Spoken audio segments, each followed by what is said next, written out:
বন্ধুরা, মার্কেটে খুব তাড়াতাড়ি আসতে চলেছে আরো একটি সেলফ ব্যালেন্সিং ইলেকট্রিক স্কুটার। হ্যাঁ, ঠিকই শুনছেন।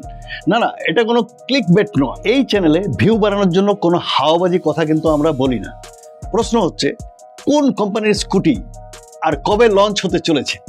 নমস্কার, আমি চন্দন চ্যাটার্জি, আর আপনারা দেখছেন বাংলার একমাত্র EV related trustable channel high street Bengal. চ্যানেলটিকে লাইক, শেয়ার এবং সাবস্ক্রাইব করে পাশে থাকবেন, কাজে দেবে। BMW কোম্পানির কথা শোনেননি এমন কেউ কিন্তু আজ পৃথিবীতে নেই।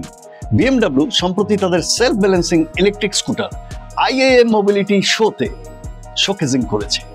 যদিও এটি এখন কিন্তু কনসেপ্ট স্টেজ ইলেকট্রিক স্কুটারেই আছে। এর বিশেষত্ব হলো এতে আপনার হেলমেট বা গিয়ারের কোনো প্রয়োজন নেই। আপনি এই ভিডিওটা দেখে নিশ্চয়ই কিছুটা আন্দাজ তো করতে পারছেন। BMW সবসময় লেটেস্ট টেকনোলজি নিয়েই কাজ করে।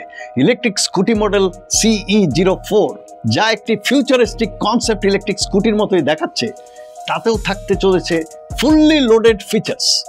আনন্দের কথা কি জানেন? এই মডেলটি অলরেডি মার্কেটে লঞ্চ করে গেছে এবং বিক্রিও হচ্ছে।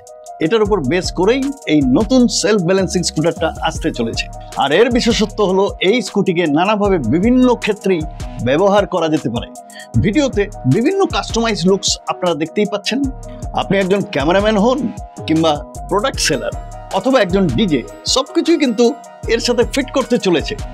কোনো কিছুতেই এই স্কুটির ব্যালেন্সের কিন্তু কোনো রকম হেরফের হবে না। আমি মনে করি যারা নতুন নতুন রাইডিং শিখেছে তাদের জন্য এটি একটি দুর্দান্ত স্কুটি হতে চলেছে। যারা চালাতে জানেন তাদের জন্য তো সোনায় সোহাগা। সেলফ ব্যালেন্সিং একটা এক্সট্রা ফিচার। তবে কোম্পানিটা কিন্তু BMW। বাজেট একটা বড় বিষয় হবে, নিশ্চয়ই বুঝতে পারছেন। এর দাম কত হতে পারে বলে আপনাদের মনে হয়? কমেন্ট বক্সে অবশ্যই কমেন্ট করে আমাকে জানাবেন। চলুন, আজকের জন্য এই পর্যন্তই। ভালো থাকবেন, নমস্কার।